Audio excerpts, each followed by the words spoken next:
إخوة الإيمان في كل مكان، السلام عليكم ورحمة الله تعالى وبركاته.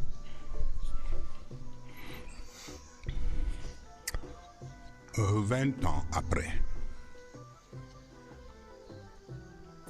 les symposiums sur la vie du prophète Mohammed sallallahu alayhi wa sallam vient d'ouvrir ses portes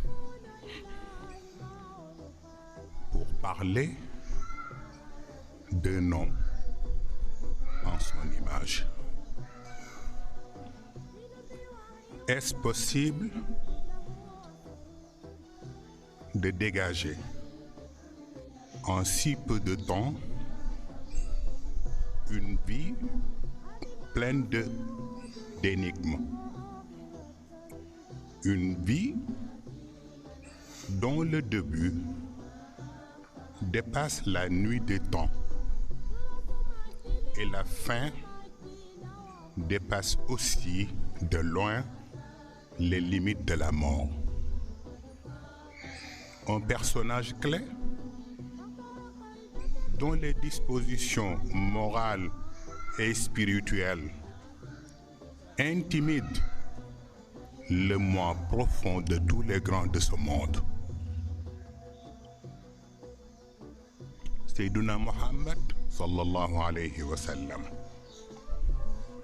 ce grand, le plus grand des grands, qui n'a jamais cessé de tutoyer les sommets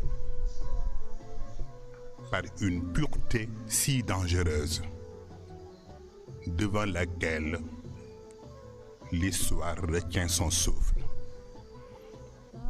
En ce mois béni, on célèbre l'anniversaire de la naissance de celui qui a changé des mondes, des hommes, des cultures et des civilisations millénaires. Un homme qui a changé même le changement. Tout change, nous dit-il.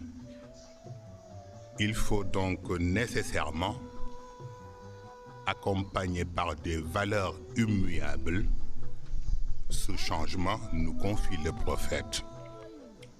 Face à ce changement, Seydi El Hadji Malick Sy, lui, refuse de singulariser les concepts,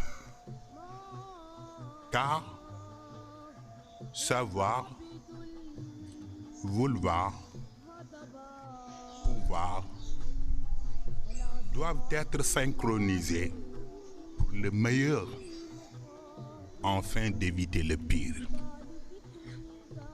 Mais face à cette multitude d'opinions, un savant pose cette question.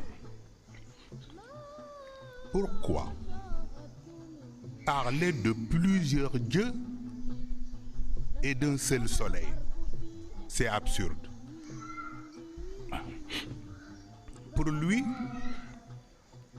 une telle question s'adresse aux critiques qui disent du mal de tout. Donc, les lèvres menteuses ont tout pour se taire, dit-il, fin de citation. Certes, nous vivons dans une inflation perpétuelle des valeurs.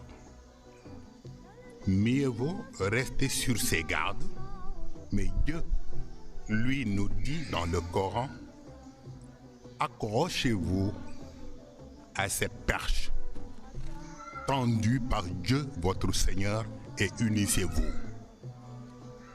Mais cela ne veut pas dire être des marionnettes attachées tristement aux cordes des manipulateurs. Même la théorie des cordes inspirés par les savants. Avec leurs 3 dimensions, hauteur, largeur, profondeur, on constate souvent qu'elles se rebellent à travers une mode vibrante.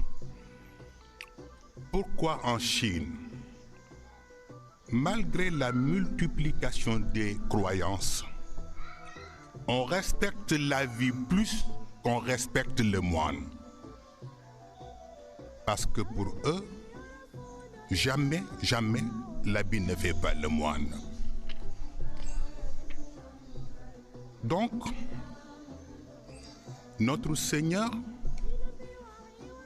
n'a ni patrie, ni ethnie, ni race. Mieux vaut rester partisan de Dieu sans être déiste.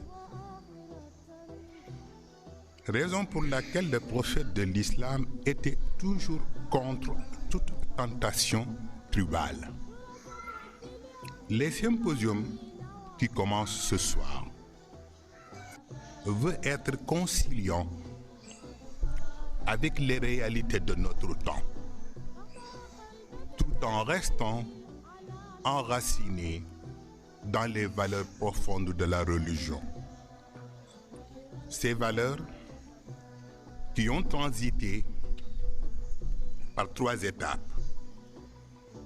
Étape mystique, étape politique, qui font le 3e, alternance mystico-politique.